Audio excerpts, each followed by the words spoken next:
Boa noite, meus amigos. Estou iniciando mais um programa Ferreira Neto, pela CNT. A partir de hoje, todas as noites, de segunda a sexta, estaremos aqui. Vamos debater temas de atualidade, sejam políticos, artísticos, econômicos, enfim, tudo. Tudo aquilo que nós sempre debatemos nos nossos programas e que, graças aos telespectadores, estão voltando. Porque o sem número de telefonemas, e-mails, etc., reclamando a presença do nosso programa, foi muito grande. Então, estamos voltando. Voltando para conversar com os senhores descontraídamente, receber sugestões e falar do que está acontecendo no Brasil no dia de hoje. Por exemplo, nós temos aí o novo salário mínimo, que passou na Câmara. Vai passar no Senado? Certamente. Ninguém discute a necessidade do mínimo. O que se discute é a maneira com que o governo pretende arrancar esse dinheiro para pagar o mínimo. Há tantas condições, que ele foi descobrir uma maneira que, na minha opinião, é estranhíssima. Como é que é? CMF, né? CPMF. Até esqueço dessas siglas. São tantas no país, né? CPMF. Para, com isso, chegar na violação das contas bancárias, acabando com o sigilo, que é constitucional. Mas isso nós vamos debater nesta noite, conversando com o professor Ives Ganda da Silva Martins, que nos honra com a sua presença, está aqui conosco. Mais uma vez, é um privilégio estar com você. Muito obrigado. Inaugurando essa série de programas, o senhor sempre nos acompanhou ao longo da uma data, né? Então, aí... Ferreira, eu tenho a impressão que são quase 20 anos. Exatamente. Estou com um amigo e é uma grande alegria, uma grande honra. Obrigado. Eu escorreguei aí, andei querendo ser político, vi que não é o meu ramo. Estou por fora, apesar de ter tido uma votação. Porque você é o grande analista político, Ferreira. Obrigado. Mas apesar de uma votação de 4 milhões de... Não, pisei na bola. Não tinha que entrar nisso. Agora eu juro que nunca mais. A palavra nunca mais não se usa, né? Mas eu, sinceramente, se depender de mim, vou ficar do lado de cada balcão, que é muito mais interessante, ajudando a população a entender tudo o que está acontecendo, as entrelinhas dos jornais. Aliás, o Ferreira, a interpretação, a análise política é de extrema relevância. Primeiro porque, sendo, como você é, absolutamente imparcial, o que vale dizer, você procura, mesmo que a verdade venha doer a determinadas pessoas, dizer a verdade, a análise política tem esse aspecto extremamente positivo. Razão pela qual a sua volta num programa de grande audiência efetivamente vai ser útil para que o Brasil aprenda a pensar sobre os fatos. Dá licença, doutor. Com prazer. Alô, como é que você me encontrou aqui? Hein? Você também está vendo? Matando a saudade do Léo. Não diga. Quantos anos? Quantos anos, hein, Léo? Você está firme, lealmente, né? O que você quer saber? Não, Lalau não. Ah, por favor, falar de Lalau. Porque o Lalau não prenderam, ele se entregou. Eu acho que acabou o dinheiro dele. 200 dias voando por aí, acabou a grana. Porque ele não ficou com tudo aquilo. O perigo agora é que ele fale. Já pensou se o Lalau resolver tacar de canário? Como diz na gíria policial, olha, o canário vai cantar, e aí? Aí vai ter muita gente entrando na gaiola desse canário. Porque não é possível 160 milhões volatizarem assim, né? E depois essa conversa, não, tem um pouquinho nas Bahamas, tem um pouquinho na Suíça, tem um pouquinho não sei aonde. É lugar que esses paraísos fiscais não entregam ouro para o bandido de jeito nenhum. Querer envolver esse, mas aquilo é conversa. Agora, a polícia, me desculpa, a Polícia Federal, que eu tenho tanta admiração, tomou um olé do Lalau. Ele estava em Livramento, foram procurar na Suíça, foram procurar nas Bahamas, foram procurar nos Estados Unidos, todos os lugares onde ele não estava. Eu sempre dizia, acho que ele está embaixo da cama de alguém. Porque esse Lalau deu um baile, foi o Spalalau, você viu quando ele veio mais magro, etc. Um pouquinho acabado, um pouquinho abatido. Agora estão atrás do uruguaio que teria dado cobertura para o Lalau. Aí fica mais feio ainda, hein? Se um uruguaio consegue dar um olé na polícia, junto com o Lalau, aí fica mais feio ainda. O que tem? O presidente falou que o assunto é encerrado? Acho que não, agora é que começa, né? Agora que começa, porque ele falou, não dê bola, não vai ter regalia nenhuma. É que ele não sabe que é a pessoa com mais de 70 anos, que é formado em Direito, que é um juiz, tem suas prerrogativas. Está lá no xadrez da Piauí, mas certamente vai ganhar habeas corpus para responder em casa. Não adianta, está aí, não adianta isso assim mesmo. Exato, a semana passada um juiz no Rio de Janeiro liberou um traficante para cumprir em casa. Porque o presídio da Água Santa é uma imundície, de Água Santa não tem nada, né? Uma sujeira danada, e liberaram. Todos os outros advogados de outros presos também queremos, vai ter que permitir, ou não? Agora, que olhar, né? Esse Lalau danado, hein? Mas sabe que ele gastou tudo? Né? Outra coisa que eu não entendi é o seguinte, o apartamento de Miami é dele ou não é dele? Se é dele, quem que autorizou os jornalistas entrarem e fazerem aquela devassa dentro do apartamento? E parece que é outra irregularidade, eu acho. Mas deixa para lá. Lalau, como disse o presidente, tem uma carta fora do baralho. Esqueçam do Lalau. Tomara realmente isso possa ser possível. Mas eu não acho que não vai, não. Agora é que ele vai começar.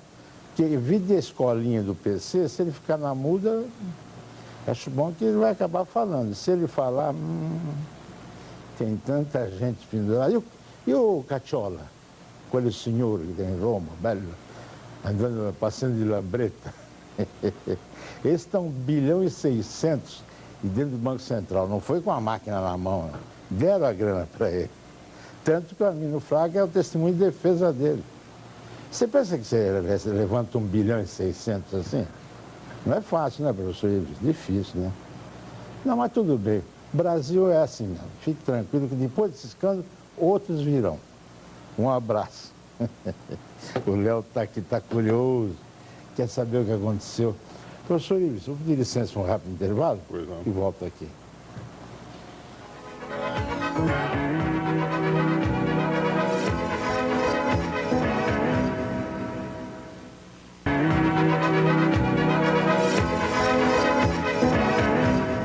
Meus amigos, estamos a bordo novamente pela sua CNT. Estamos honrados aqui com a presença do professor Ives Ganda da Silva Martins. Doutor Ives, nós vamos conversar sobre tanta coisa importante, mas eu não posso deixar de perguntar ao senhor alguma coisa a respeito do Lalau. O que o senhor achou, hein? Na verdade, os jornais têm noticiado que houve um desvio de 169 milhões de reais. Se realmente esse dinheiro foi totalmente desviado, eles são um gênio, porque construíram um prédio que está quase no final, a custo zero. Deve ter havido algum desvio que os jornais noticiam, mas evidentemente não no volume que é noticiado. Porque de que outra forma nós teríamos aquele prédio construído? Porque se efetivamente ele desviou todo o dinheiro e o prédio foi construído, uma vez recuperado, o que nós vamos poder ter é o maior administrador público, capaz de construir obras públicas a custo zero para a nação. Mas não era mais dinheiro que tinha sido dado? Eu tenho a impressão que os valores que estão sendo apresentados são valores, evidentemente, desconectados com a reação. Porque 169 milhões de reais na época eram mais de 200 milhões de dólares. Porque houve um momento no Plano Real, de 94, 95, em que efetivamente o dólar estava subvalorizado e o real estava sobrevalorizado. Então nós estamos falando em valores de reais que hoje representam metade do custo em dólares do que representava naquela época. De qualquer forma, eu estou convencido, e eu nunca faço julgamento prévio, quero evidentemente ver o que é que vai se apurar, por enquanto que se tenha suspeitas, há indícios, mas isso vai ter que efetivamente ser provado. E uma vez provado, se realmente houve desvio, ele deverá ser condenado. Se ele conseguir fazer uma defesa, enfim, ele será solto. O que se terá que fazer agora é o processo que não se fez até agora. O que se fez até agora foi julgamentos prévios, julgamentos pela imprensa. Queremos ver agora o julgamento judicial. O julgamento judicial é que vai dizer é ou não é culpado. E só a partir daí, porque a Constituição declara que alguém só pode ser considerado culpado depois do trânsito em julgado de uma decisão, que eu, como respeitador da Constituição, direi se ele é culpado ou não. Por enquanto, há suspeitas e deve ser apurado. Agora, a prisão é legítima? A prisão é legítima, porque, na verdade, houve uma declaração de prisão preventiva, ele poderia ter tentado habeas corpus antes, evidentemente fugiu, e no momento em que ele fugiu, uma das características da prisão preventiva é ou a periculosidade do marginal, ou então o fato dele ter que ser preso para que ele não fuja. E ele fugiu. Mas no momento em que ele se entregou, e a periculosidade como figura em relação à sociedade praticamente não existe, é bem possível, aliás, todos os penalistas que se manifestaram a respeito, que ele venha a ser solto, porque as pré-condições deixaram de existir. Ele pode ficar em liberdade condicional. Mas liberdade condicional, sob tutela, sob controle, não podendo sair do local em estado. Pode até se definir uma prisão domiciliar. O certo é que, a meu ver, aquelas condições existentes já não existem mais. Ele se entregou, de um lado, e de outro lado, não é um narcotraficante que põe em risco, digamos, a vida da sociedade. Aos 73 anos ele pouco poderá fazer. A não ser que tenha outro prédio para ele construir, né? Como? Se der outro prédio para ele fazer, né? Agora, é interessante, mas só correu muito pelo oba-oba da coisa. O Ministério Público também exaltou um pouquinho, então ficou aquela agitação. Agora, o interessante é o seguinte, do ponto de vista exclusivamente advocatício, ele vai levar uma vantagem a partir de agora. Por quê? Porque ele já foi condenado pela imprensa. Tudo que se tinha contra ele já foi apresentado. E muito do que se disse contra ele, evidentemente, é mais suspeita que terá que ser provado. Então, a sensação que eu tenho é que, a partir de agora, os advogados deles vão tirar benefício. Não se poderá dizer muito mais a respeito dele. Em compensação, ele poderá provar que muitas daquelas acusações não são verdadeiras. Acho muito difícil, e evidentemente não estou fazendo qualquer espécie de julgamento, vai haver as provas que poderão condená-lo ou não, mas eu acho muito difícil que tudo seja considerado contra ele. É bem possível que haja elementos, indícios que levem a provar algo contra ele.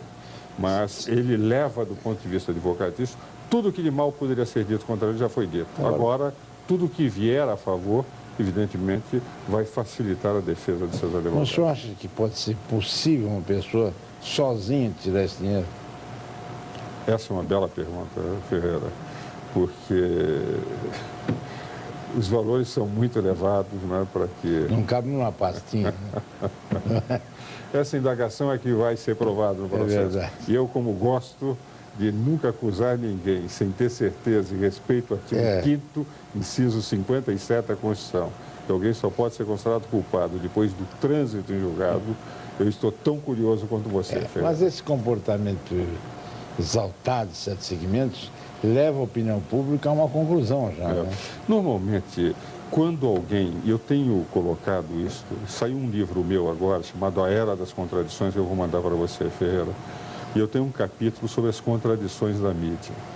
Porque muitas vezes as pessoas são condenadas previamente quando eles se transformam numa manchete de jornal.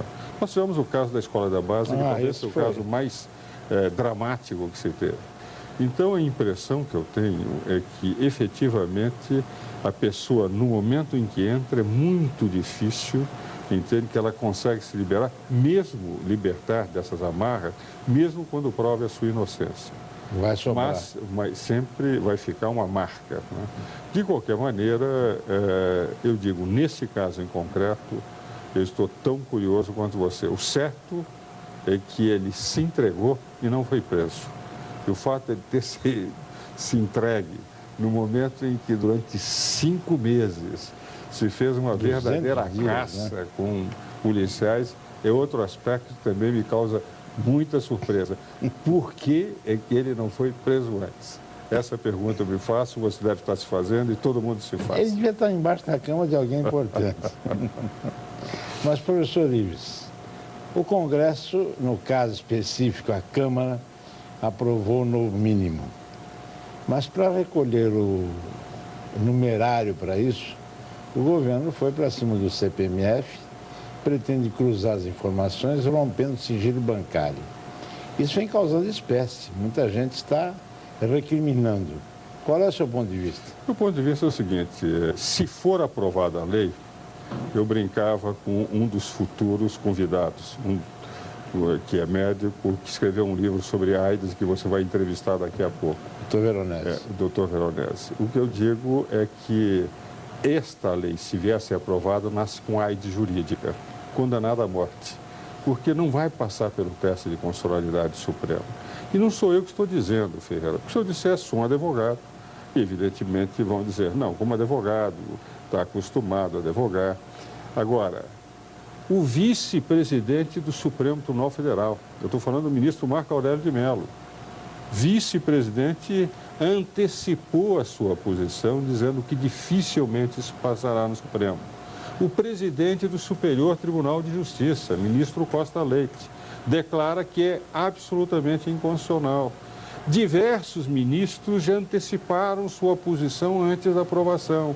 Com todos esses indícios, por que o Congresso Nacional quer violentar uma cláusula imodificável da Constituição, que são os incisos 10 e 12 do artigo 5º. O inciso 10, que declara que a privacidade da pessoa não deve ser atingida. E o 12, que o sigilo de dados é garantido. E há dois aspectos que me parecem relevantes, Ferreira. O primeiro deles, quais são os países que adotam o mesmo sistema do Brasil, de quebra de sigilo, mas com autorização judicial? Estados Unidos, Bélgica, Alemanha, Holanda, França, países de grande nível de civilização em que se respeita, Suíça, entende? E a própria Itália, que só permitiu, depois das operações Mãos Limpas, há todo um processo de retornar ao sistema, de que o sigilo pode ser quebrado, mas com a garantia do Poder Judiciário. Se o fisco tem indícios contra o sonegador, o Poder Judiciário concede. Mas aí Se o contribuinte bom vai ser violentado pelo arbítrio do fisco, o juiz não concede. É uma garantia do fisco contra o sonegador e uma garantia do bom contribuinte contra o arbítrio fiscal. Mas, doutor Ives, aí tentaram doirar a pílula, dizendo que o juiz teria 3 dias para se manifestar a favor ou não o rompimento. Nós sabemos, em primeiro lugar, que os juízes não estão de braços cruzados, estão trabalhando.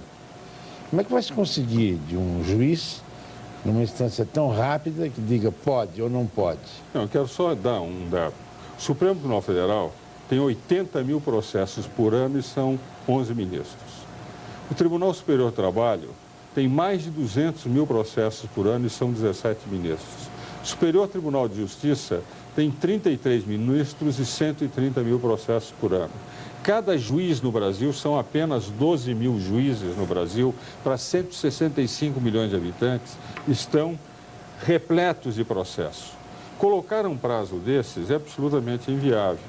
Agora, o problema não é o prazo, porque se ele não puder decidir em 72 horas, se pode recorrer, mas se em outras 72 horas o tribunal não decidir, o que vai ocorrer? É como se eles tivessem decidido a favor.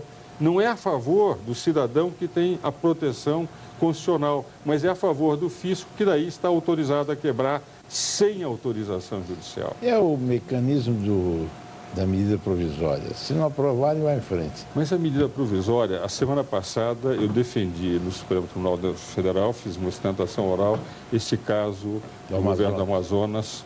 Mas o que me impressionou na decisão do Supremo, abstraindo a discussão de quem é que teria razão, que afinal de contas ficou aprovado que o Estado do Amazonas é que tinha razão, quer dizer, não pode fazer do Brasil uma grande zona franca e terá que haver uma discussão dessa matéria no Congresso Nacional, podendo se dar incentivos fiscais, mas sempre com um diferencial que permita o Estado do Amazonas, a Zona Franca, ser um polo de desenvolvimento para a região. Mas o que me impressionou foi o que disseram os 10 ministros que decidiram, que está havendo um uso abusivo de medidas provisórias. Medida provisória só poderia ser exigida em casos de urgência e relevância. E o Supremo, desta vez, resolveu ir a fundo, mostrando que este uso abusivo o Supremo já não vai mais permitir.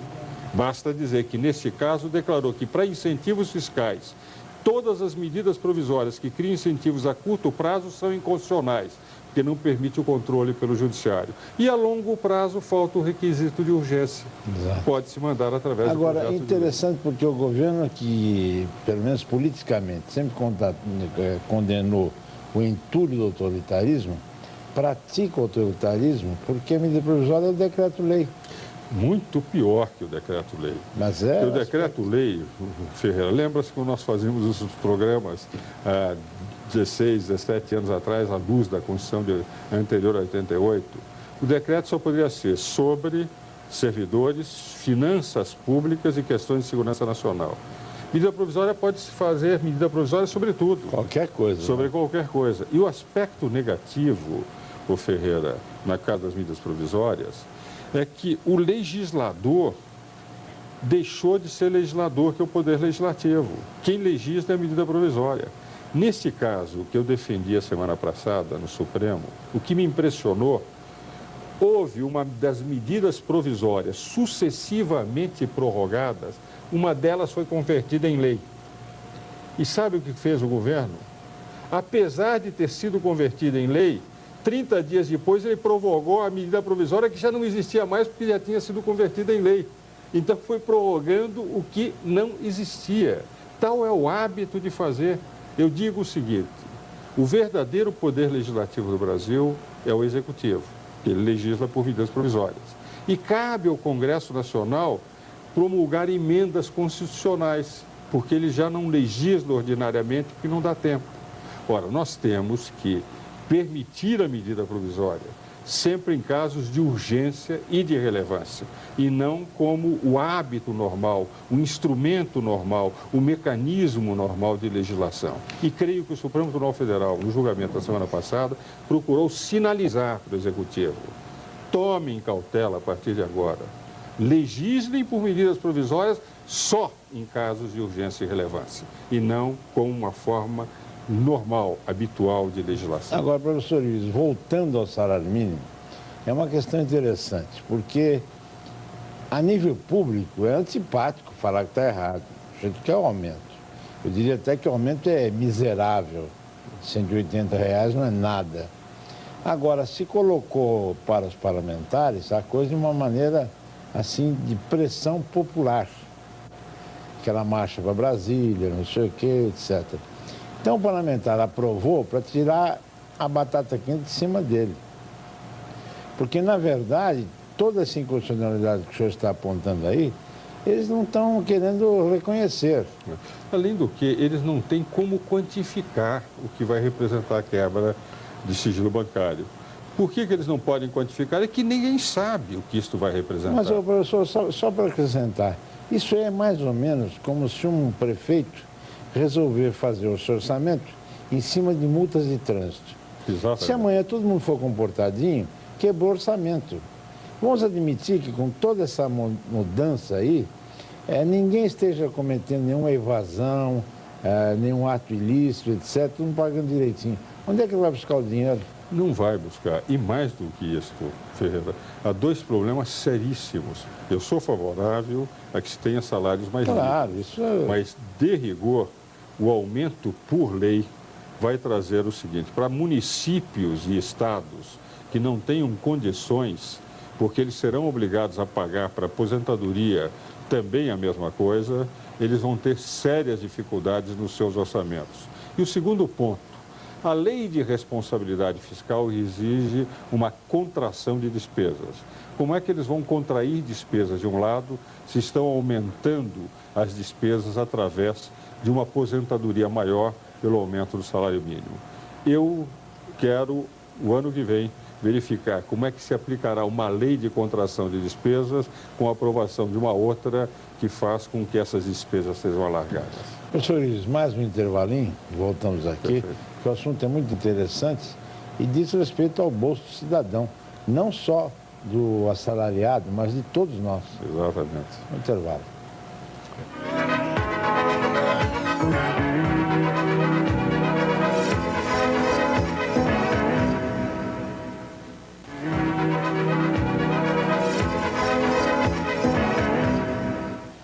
Meus amigos, estamos a bordo novamente pela sua CNT, estamos aqui honrados com a presença do professor Ives. Nós estamos aqui conversando exatamente sobre aquilo que diz respeito a cada um de nós, a parte mais sensível do corpo humano, que é o bolso. Agora, pelo que nós estamos observando, o governo federal está preocupado só com ele. E os municípios, os estados? Professor Ives, por favor, tentar explicar para o povo o que é que está acontecendo com essas medidas que o governo está colocando em prática. Veja o seguinte, o que é que eu estava procurando dizer no bloco anterior? Todos os municípios, são 5.500 municípios no Brasil, eles têm os seus servidores públicos e têm os seus servidores aposentados. De que forma se calcula a aposentadoria? Tomando como referencial o salário mínimo. Ora, no momento em que nós tivemos uma inflação de 6,5% no ano de 2000 e vai se aumentar o salário mínimo em torno de 20%, de 151 para 180, é evidente que todos esses municípios terão que ajustar os seus servidores e a aposentadoria que pagam aqueles municípios que têm o seu próprio sistema de aposentadoria vai ter que aumentar nessa proporção. Ora, o governo federal está preocupado com a sua solução.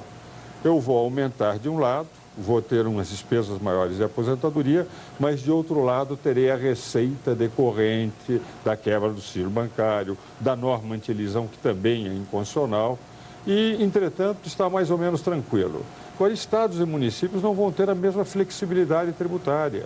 Não terão possibilidade de aprovar até o fim do ano um aumento de ICMS, um aumento de IPTU, um aumento de ISS. E eles terão que reduzir as suas despesas no ano de 2001 por causa da Lei de Responsabilidade Fiscal. Então, a grande pergunta que eu faço, como essas entidades poderão aplicar um salário mínimo de 180 para todos os seus servidores, ativos e inativos, se outro lado não tem receita maior e, por outro lado, terão que ter despesas menores do que no ano 2000? É essa a pergunta que eu também faço a você. Eu não consegui solucionar. E é interessante porque o governo federal ele está correndo para aprovar este ano. Ao passo que os municípios não vão poder mudar a sua situação jurídica porque não se dirige financeiramente para o mesmo exercício. Tem que ser o exercício seguinte. E isso não pode fazer ainda.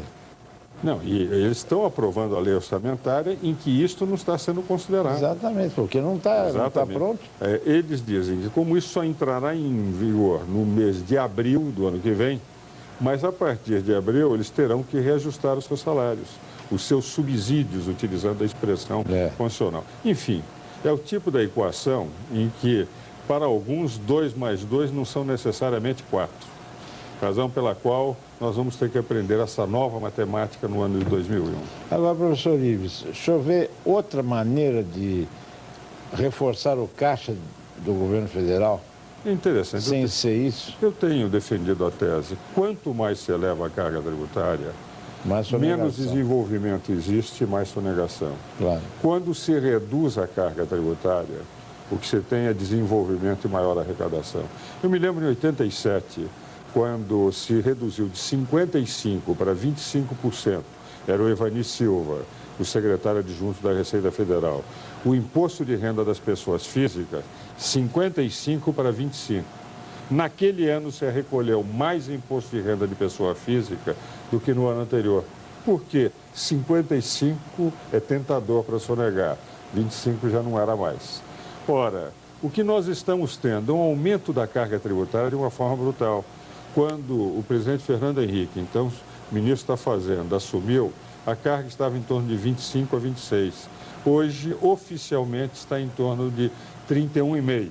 Mas as projeções com os tributos estaduais e municipais não computados, que são o imposto de renda, que os estados e municípios arrecadam, que ficam com o próprio estado e município, e as contribuições sociais, muitos atribuem 33%.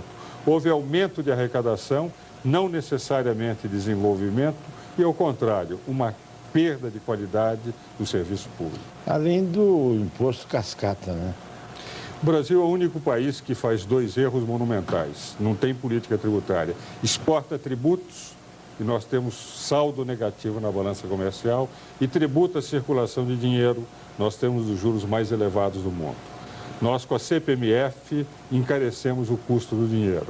Com COFINS, PIS, CPMF, nós exportamos tributos. Ora, se nós não queremos competir no comércio internacional, porque somos os únicos exportadores de tributos, e não queremos desenvolvimento interno, porque temos juros elevados, porque tributamos a circulação de dinheiro, é evidente que a política tributária está errada. E essa política tributária está amarrando o desenvolvimento do Brasil. E a coisa vai de mal a pior, porque, afinal de contas, a nossa dívida externa está cada vez maior, né? E ela tem que crescer.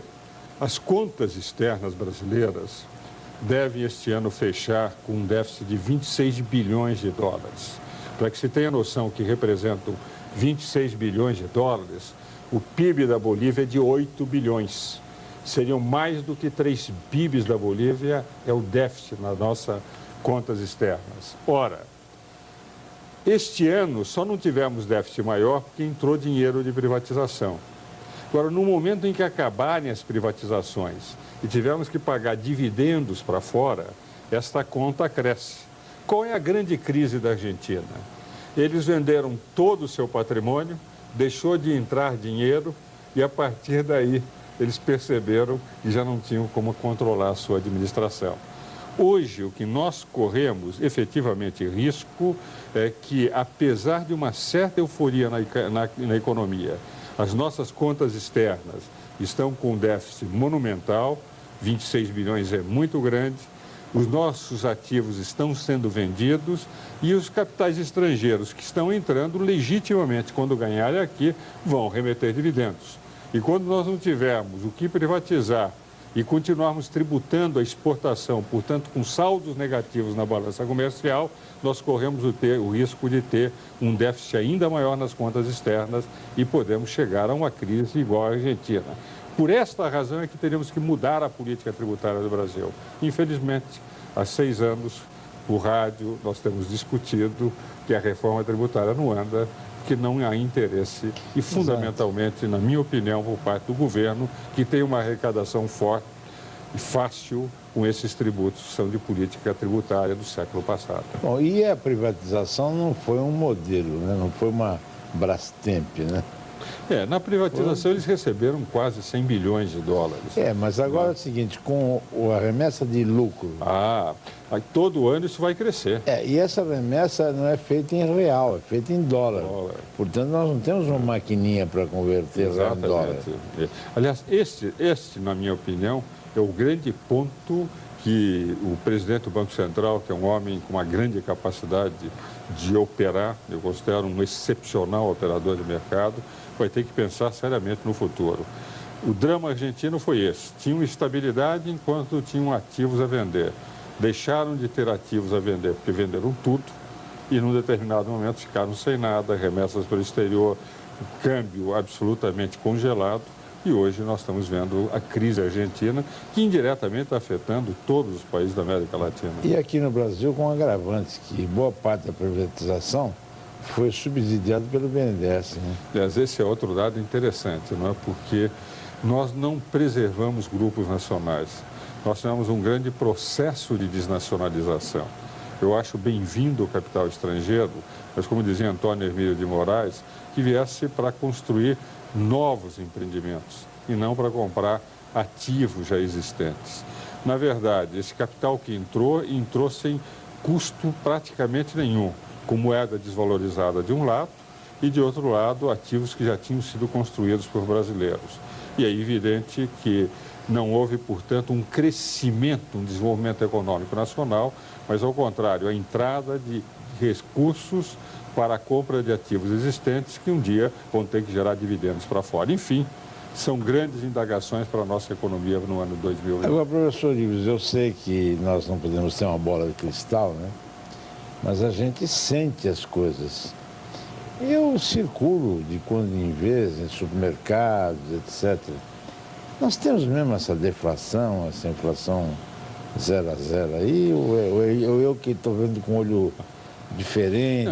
Não, na verdade, é muito difícil definir índices inflacionários, porque há diversas formas de se calcular. E como as cestas que definem o que representam de produtos, o que representariam índices de inflação e aumento, e a cesta básica é utilizada como um dos elementos capazes de definir tais índices, então a escolha de produtos que não sofrem pressão inflacionária facilita a manutenção de uma inflação baixa. mas é evidente que pode haver outros índices que apontem uma inflação um pouco maior, mas não será muito maior do que 6,5%, 7%. Agora, se uma dona de casa quiser repetir essa cesta que o governo todo mês levanta, ela vai gastar tudo na gasolina, viu?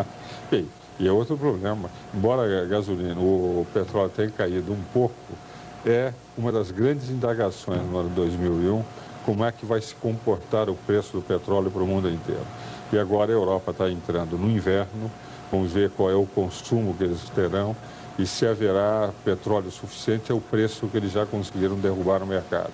É evidente que o preço do petróleo internacional termina afetando também o uso do combustível no Brasil, e aí fica mais caro para a dona de casa, quando tem que comprar usando o seu próprio veículo, terá que pagar esse custo mais elevado. O preço do petróleo caiu um pouquinho. Um pouco só. Mas não um pouquinho só.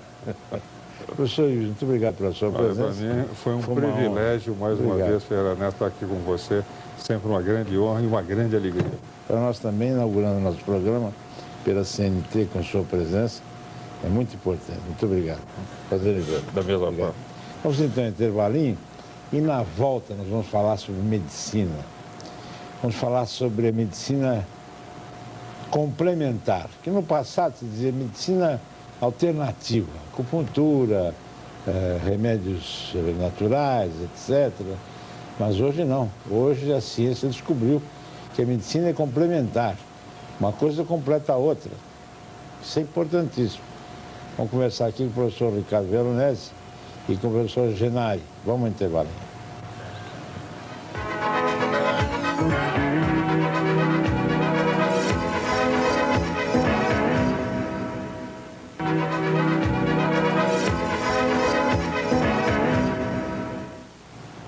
Meus amigos, estamos a bordo novamente pela sua CNT. Do tema político, vamos cair no tema científico. Todo mundo sempre procurando a fonte da juventude e alguns procurando realmente a cura de seus males. No passado se dizia, não, eu sou da medicina alternativa. O que é isso? É a erva, a ervinha que servia para isso, servia para aquilo, etc. Outros usavam acupuntura. Bom, os chineses usam erva a vida inteira. 1 bilhão de chineses vai dar remedinho controlado pelo nosso governo, está tudo liquidado, né? Aqui ao meu lado está o professor Ricardo Veronese, infectologista, famoso, professor catedrático da Universidade de São Paulo, autor de vários livros, inclusive ganhou agora o prêmio Jabuti, que é o Oscar da nossa literatura, com o livro Tratado de Infectologia. É um livro interessantíssimo, viu? E que saiu publicado em vários idiomas. Está aqui, vencedor do prêmio Jabuti de 97, o Oscar do livro, concedido pela Câmara Brasileira do Livro, eleito um dos melhores livros editados em 96 na área da medicina. Inclusive, eu conheci um dos livros do professor Veronese, editado nos Estados Unidos. Ele me deu de presente um livro muito interessante que ele escreveu para a universidade, né? Sobre tétano. Sobre tétano, porque o professor Veronese é um dos papas em tétano. Ele desenvolveu um estudo profundo, inclusive para estabelecer a vacina. Vacina oral. Vacina oral de tétano. O doutor Veronese está aqui como médico, está de branco, mas não é o hábito dele usar branco. Ele fica mais simpático, não é, né? Faz um pouco de força. E aqui está o nosso ilustre convidado, doutor Genari, que é um homem que conhece como poucos essa medicina complementar, que é o doutor Jorge Laerte Genari. O senhor vai bem, doutor? Tudo bem, graças a Deus. Tudo em paz? Tudo em paz. E contente por estar no lançamento do seu programa. Obrigado. Doutor Genari, se fala muito na medicina complementar, né? O que é, na sua opinião, a medicina complementar? Qual é a definição? Na verdade, a medicina complementar, hoje, ela está em paralelo, junto com a medicina normal, que é do tratamento normal, da alopatia. Alopatia. Exato. E essa medicina complementar veio para auxiliar. Quer dizer, todos nós somos médicos. Não existe diferença entre o alopata ou o homeopata. Eu sou alopata, eu sou cirurgião. E eu entrei nessa história da medicina complementar, através de uma experiência que começamos a fazer com relação a um cogumelo, de tanto ter no meu consultório pacientes que vinham tomando determinadas substâncias que não eram alopatas e que obtinham melhoras. Mas a partir desse momento eu comecei a me interessar mais por essa medicina e cheguei à conclusão que tudo é medicina. Não existe diferença, é tudo de medicina. O que nós temos que aproveitar é o máximo que podemos tirar da natureza para dar para o nosso paciente, em prol do nosso paciente. Doutor Veronese, a medicina complementar, um dia nós estamos conversando sobre como ela funciona na China, a fitoterapia, né? Que é aquilo que vem das ervas, né? Produtos naturais. Como é que é isso? Bem, você sabe que a farmacopeia moderna, produtos farmacêuticos modernos, da indústria farmacêutica, ela nasceu da medicina folclórica, a medicina dos fitoterápicos. Isso desde épocas imemoriais, desde os tempos dos gregos, etc., se usava ervas, não tinha medicamentos da indústria farmacêutica normal. E aí então surgiram a quinina, por exemplo, os índios usavam a quinina, os africanos nativos usavam a digitalina, nasceram produtos, os antibióticos todos nasceram de produtos fitoterápicos, de fungos da terra, entendeu? Do mundo inteiro. E assim a fitoterapia teve um grande sucesso na Índia, na China, e a medicina complementar com a acupuntura chinesa, que foi levada, quando o Nixon visitou a China, ele levou de volta para os Estados Unidos a acupuntura como uma das terapêuticas tradicionais chinesas. No Brasil, ainda a fitoterapia ainda está engatinhando. Nós temos aqui talvez 3% da nossa farmacopeia é de produtos fitoterápicos. Mas nos Estados Unidos, 90 milhões de americanos usam produtos naturais, fitoterápicos. Agora... Na Índia são milhões, são 500 milhões, 100 milhões. Na China é 1 bilhão, ainda. Praticamente todos os chineses. No Brasil, eu acredito que 50% da população usa produtos fitoterápicos. Agora, essa é a pergunta. Por que o brasileiro não assumiu totalmente?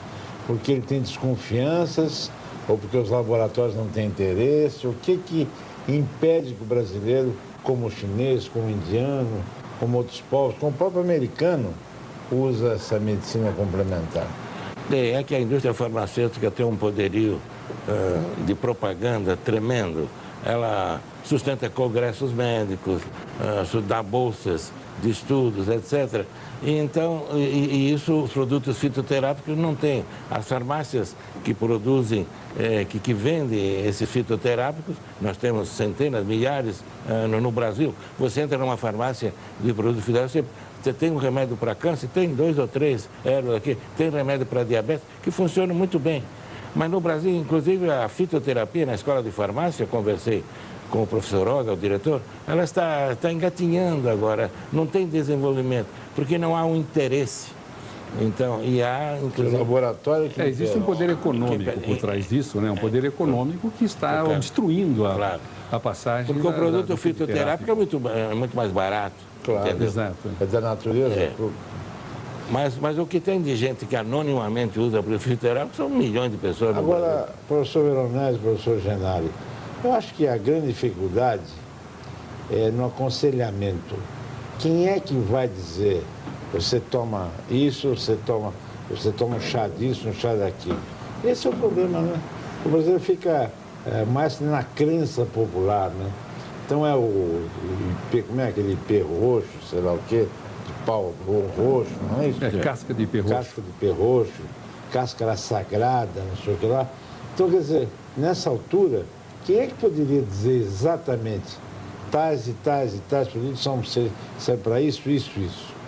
Com certeza, porque livros existem. Existe. E eu acho que o fundamental aqui no Brasil que falta é uma pesquisa em cima dessas substâncias, desses elementos naturais que podem trazer algum proveito.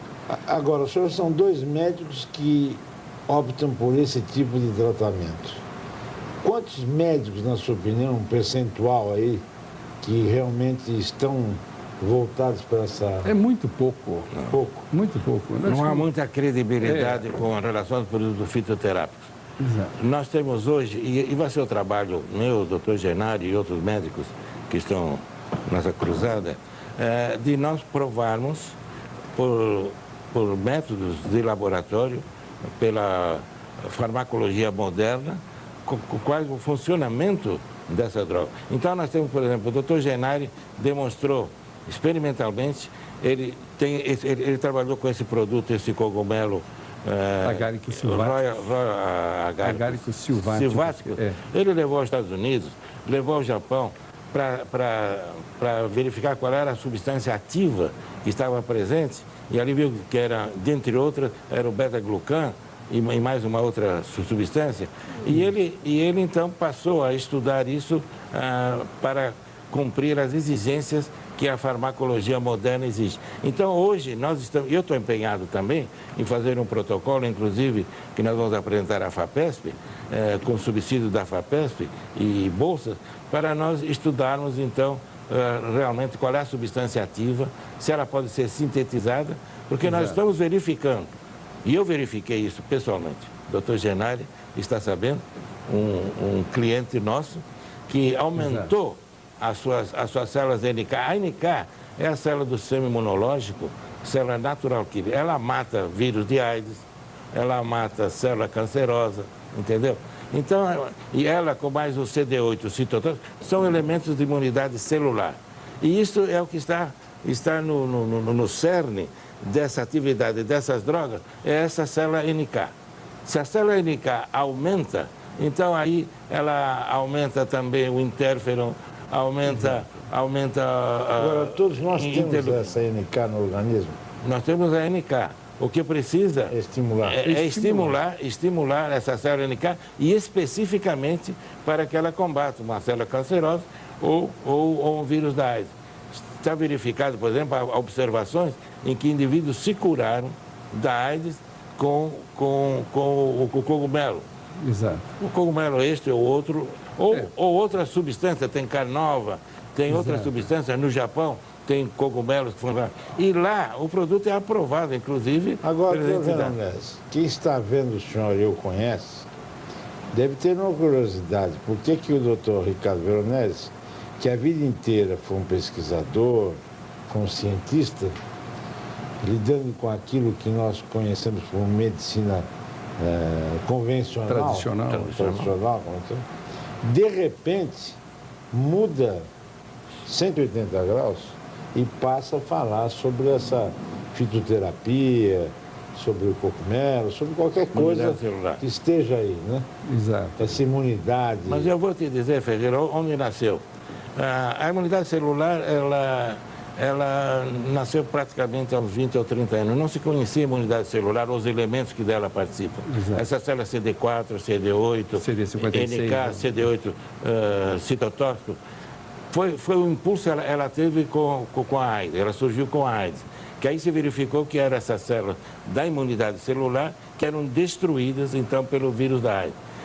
E se descobriu também que a célula CD8, citotóxico, é a maior matador de vírus da AIDS.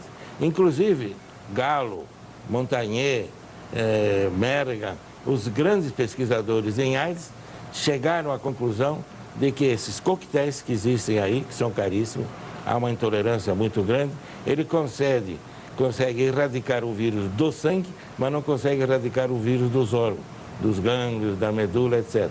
Para conseguir isso, é preciso que você complemente esse coquetel com o imunoterápico. Só com o imunoterápico. Isso são palavras textuais do Merga, várias vezes falou. O Gallo também falou isso. Então, com o coquetel você consegue baixar a carga viral no sangue circulante a níveis indetectáveis, mas não nos órgãos, nos gânglios, na medula, no baço. Para conseguir isso, que seria a cura total, somente com auxílio de imunoterápicos, que pode ser essa substância que aumenta o NK, principalmente essa substância, que pode ser canova, pode ser esse cogumelo. Exato. Então, o doutor Genaro comprovou no laboratório que aumenta a célula NK. Eu comprovei, um caso específico, eu comprovei que aumenta a célula NK com o uso, 1 mês, 2 meses de uso, a célula NK subiu 50%. Eu comprovei isso. E sobe. Agora, na verdade, eu acho, Ferreira, que nós vivemos no fio da navalha. Câncer todos nós temos, mas a cada segundo de vida nossa está sendo combatido pelo sistema imunológico. Isso. A partir do momento em que há desequilíbrio, aparece a doença. Se nós proporcionarmos ao organismo o reencontro desse equilíbrio, a gente vai conseguir combater essa doença. Talvez a gente não consiga destruir completamente uma célula, um tumor, uma tumoração. A gente consegue, muitas vezes, coibir o aumento. Quer dizer, a gente consegue fazer com que esse aumento desse tumor pare, fique parado ali. Eu estou observando 75 pacientes tomando esse cogumelo que é o Agaricus sylvaticus. 75 pacientes com câncer. Pacientes que já foram tratados de todo tipo, foram feitos radioterapia, quimioterapia, cirurgia, já estão fora de possibilidade de tratamento, que já fizeram de tudo. Quer dizer, então, esses 75 pacientes estão em controle. Quer dizer, eles estão perfeitamente controlados. Desses 75, eu tenho 16 pacientes que houve destruição completa do tumor, da metástase. Quer dizer, pacientes com metástase de pulmão, metástase de fígado. Porque quando atinge metástase não tem mais saída, né? Não, existe. Usando a quimioterapia, ainda a quimioterapia também é... Não, com a radioterapia imunoterapia você consegue. Consegue. Foram feitos estudos muito interessantes há 30 anos atrás, quando começou a surgir a participação da imunidade celular no combate a doenças neoplásicas, por exemplo. Estudos muito bem feitos na França, pelo professor Maté, usando o BCG. Isso há 30 anos atrás. Ele, então, fazia um complemento com o BCG. O BCG, que é a vacina contra a tuberculose, é um grande imunoestimulante da imunidade celular. Então, o que ele fazia no tratamento de leucemia? Ele baixava o número de células brancas que causam a leucemia, ele baixava com quimioterapia, e depois as metástases invisíveis aos métodos que nós temos, ressonância magnética ou todos esses métodos de visualização, você não vê essas metástases. Então, ele reduzia com a quimioterapia, então a massa tumoral a 10 à potência 8. 10 à potência 8, você sabe onde cabe? Cabe na ponta de um lápis. Essa é a metástase que você não vê com aparelho nenhum de visualização que existe moderno. E aí, somente com a imunoterapia que conseguia. E aí foi que o BCG entrou no tratamento da leucemia. Agora, o fator estresse, o fator moderno, que é esta vida difícil que todos levam, esse fator ele é um componente... ele contribui para a queda do sistema imunológico. O indivíduo... Ele acelera, ele contribui para a queda do sistema imunológico. O indivíduo estressado. O indivíduo Se fizer uma dosagem de CD4, CD8, CD58, linfócito T e B, vai estar lá embaixo. Exatamente. O indivíduo estressado, ele aumenta o cortisol plasmático, entendeu? O cortisol plasmático destrói. Hoje nós temos todos esses parâmetros para medir a influência do estresse na imunidade celular. O cortisol plasmático sobe, ele destrói a célula CD4. A célula CD8. Doutor Leonardo, fazer uma pergunta completamente fora do contexto aqui. É o seguinte, o senhor falou que os índios usam muita as raízes, etc. Coisa. Por que o índio tem uma vida tão curta, pelo menos aqui no Brasil? Bom, o índio tem tão curta porque ele sofre das doenças malária, por exemplo, ou tuberculose. Ele não tem imunidade para essas doenças. O sarampo, por exemplo, matou toda uma população em Goiás, entendeu? Noel Nutzer, que era um grande estudioso dos índios, entendeu? Na África, populações inteiras, cidades inteiras, ficaram cegas pelo sarampo, entendeu? Eles não têm imunidade para o sarampo, porque o sarampo chega neles. Por exemplo, a tuberculose. Na Primeira Grande Guerra, os senegaleses foram convocados para a guerra, na Primeira Grande Guerra. E eles não tinham contato com o bacilo da tuberculose. O bacilo da tuberculose, então eles eram virgem de contato com o bacilo. Eles foram para a França, mais de metade dos senegaleses morreram antes de entrar em batalha, porque eles não tinham imunidade à tuberculose. Sabe que o bacilo da tuberculose dá imunidade à população em geral, ela dá uma imunidade natural, então que você mede através do PPD, o teste de Mantoux, você mede essa imunidade. E assim nós temos para a tuberculose a imunidade naturalmente adquirida. Para a AIDS também existe a imunidade naturalmente adquirida. Existem milhões de indivíduos imunizados naturalmente em contato com pequenas quantidades do vírus. As prostitutas, 80% das prostitutas têm imunidade naturalmente adquirida, em contato com pequenas quantidades de vírus, através do contato com os seus clientes. O cliente dela que não tem doença sexualmente transmissível, gonorreia, por exemplo, ele tem uma quantidade mínima de vírus da AIDS. E toda vez que o indivíduo entra em contato com quantidade mínima do antígeno, para ser bacteriano, para ser vírus, ele adquire imunidade celular, que é o que vale para a AIDS, para a tuberculose, para a lepra. Tem certas doenças que só a imunidade celular é que vale. Agora, o nosso Ministério da Saúde, doutor Genário, não dá apoio a esse tipo de medicina? Não, até o momento não tem dado. Até o momento o Ministério da Saúde... aliás, o Ministério da Saúde, ele não sei nem se é para ele dar o apoio, entendeu? Porque eu acho que o Ministério da Saúde deveria, pelo menos, olhar mais para esse lado da medicina, quer dizer, dessa medicina complementar. Eu acho que deveria, né? Talvez vai chegar o momento em que ele vai acordar e vai... Mas a regra é a seguinte: para os produtos naturais, tanto no Brasil, nos Estados Unidos, não existem as exigências que existem para os produtos farmacêuticos, que exigem aquela pesquisa fase 1, fase 2, fase 3, em animais, laboratórios, em pequenos grupos.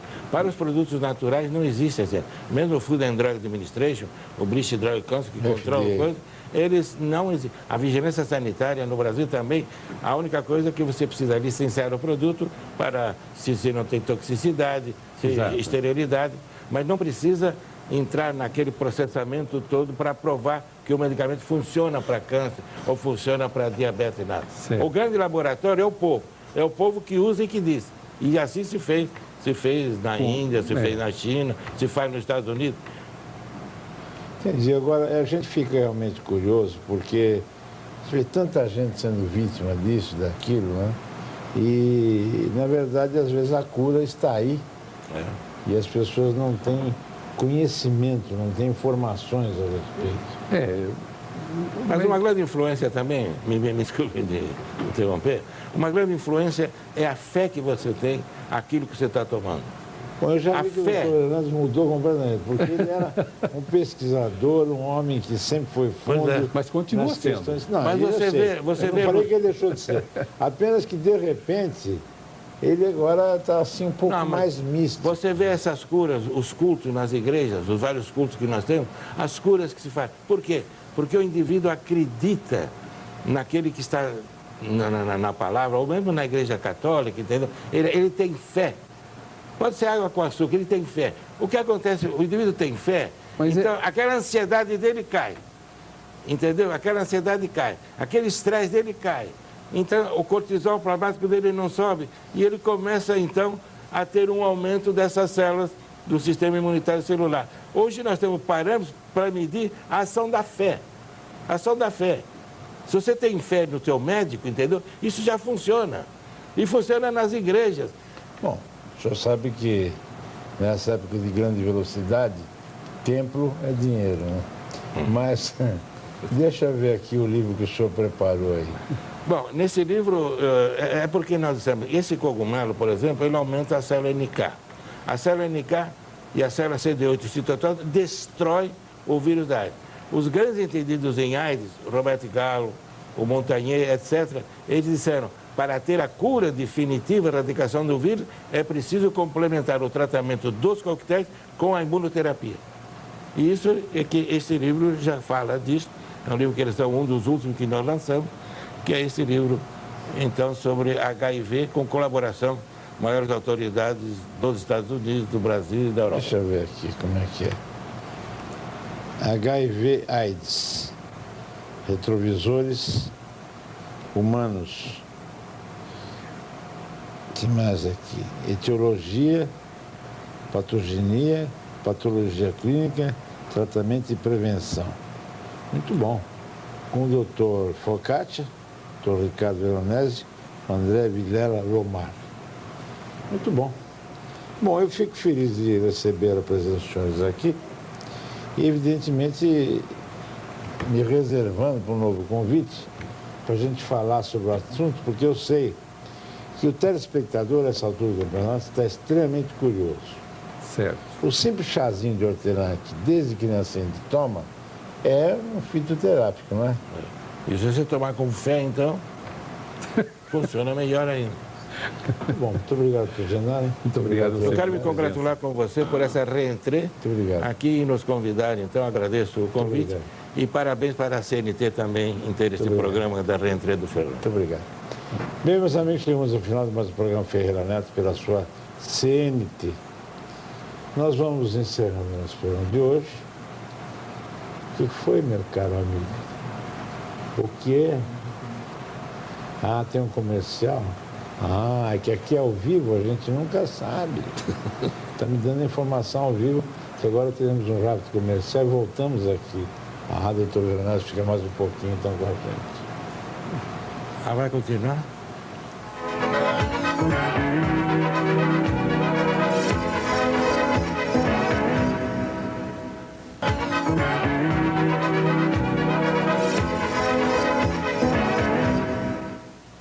Meus amigos, estamos novamente pela sua CNT. Estava encerrando aqui o programa, de repente, isso aqui segura. E eu continuo aqui então com o doutor Genaro e com o doutor Veronese. Mas o doutor Genaro até me lembrou o assunto, né? Como é que o doutor Veronese, um cientista, diz que os cientistas não acreditam em nada, são até alguns ateus. De repente aqui o nosso doutor Veronese está recomendando aos pacientes muita fé. Eu sempre tive muita fé, sempre acreditei, né, no poder superior, etc. Como é que o senhor se converteu desse jeito? Não, foi nesses estudos da AIDS, esses grandes experts de AIDS, o Galo, o Montagnier, etc., eles verificaram que o fator psicológico é importantíssimo, tanto é que o psicólogo hoje ele tem um papel importante na cura da AIDS. O indivíduo que não quer viver e que se entrega, não se alimenta, nada, esse indivíduo, o sistema imunológico dele cai tremendamente. Ao passo que o indivíduo que quer viver, ele vence, ele se alimenta bem, ele trabalha, ele tem contato com os amigos, ele não se fecha num quarto, não quer conversar com ninguém, fica chorando. Esse indivíduo, psicologicamente, faz com que o sistema imunológico dele caia. Isso se estuda muito na UCLA, na Universidade da Califórnia. 80% dos indivíduos cancerosos tiveram grandes depressões na sua história no passado. Depressão psicológica dá depressão do sistema imunológico. E essas células NK caem, CD8 citose caem. E esses são os grandes elementos que destroem a célula cancerosa, que destrói o vírus da AIDS. Isso está provado. E os grandes imunológicos... Foi aí que eu me converti. Quando o Galo falou, quando o Montagnier falou que só a imunoterapia é que pode erradicar totalmente então o vírus HIV, é que eu então entrei em contato. Quando eu vi que o Dr. Genaro apresentou num programa de um outro canal de televisão, que ele estava fazendo estudos imunológicos com aumento da célula NK, então ele falou em termos que me convenceram, ele falou em termos científicos. Aí que então eu fui procurar o Dr. Genaro para saber os estudos que ele estava fazendo. E essa célula NK sobe. A célula NK sobe, ela mata a célula cancerosa, ela mata o vírus da AIDS.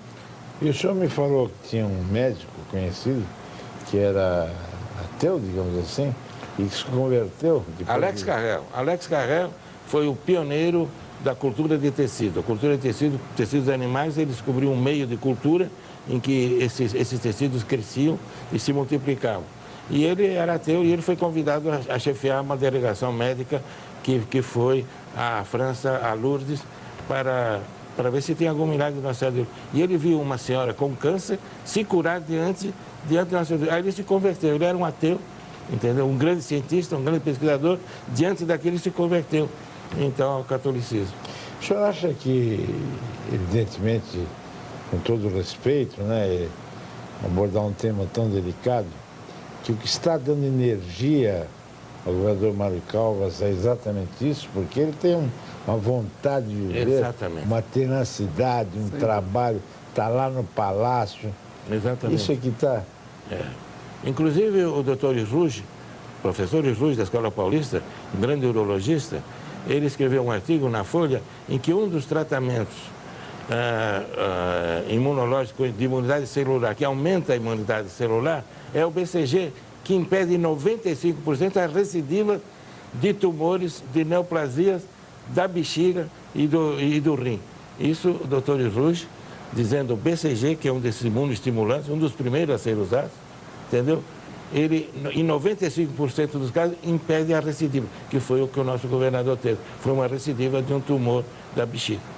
Quer dizer, essa obstinação até Sim. por viver, né? Essa vontade de viver, isso tem um poder tremendo. Tem um poder tremendo. O cortisol palmático dele não sobe. Não sobe e não destrói as células imunológicas. Ele tem vontade de viver.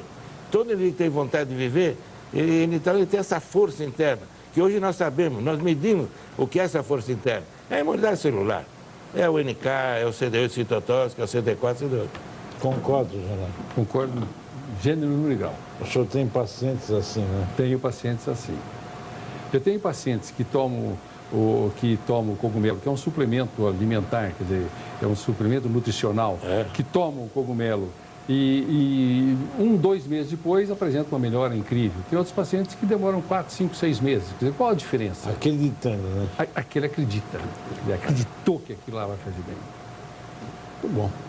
Bem, agora sim me despeço dos senhores, estou honrado com a presença do doutor Renato. Muito obrigado, doutor Veronese. Eu que agradeço o convite e parabéns à CNT Obrigado. e à sua reentrée. Obrigado. Chegamos ao final, tenham todos uma boa noite. E amanhã estaremos no ar, direto de Brasília, às 23h15. Toda terça e quarta estaremos gerando o programa direto de Brasília, porque, afinal de contas, temos lá o Congresso fervilhando. Vai ficar funcionando até dia 22 de dezembro. Depois vai ser período de recesso, mas, segundo as informações, será convocado muito antes do que costuma ser convocado o Congresso, para apreciar as matérias de maior importância. Portanto, amanhã estaremos em Brasília, às 23h15, ao vivo, da capital federal. Até lá, boa noite, muito obrigado. Bye, bye, Brasil.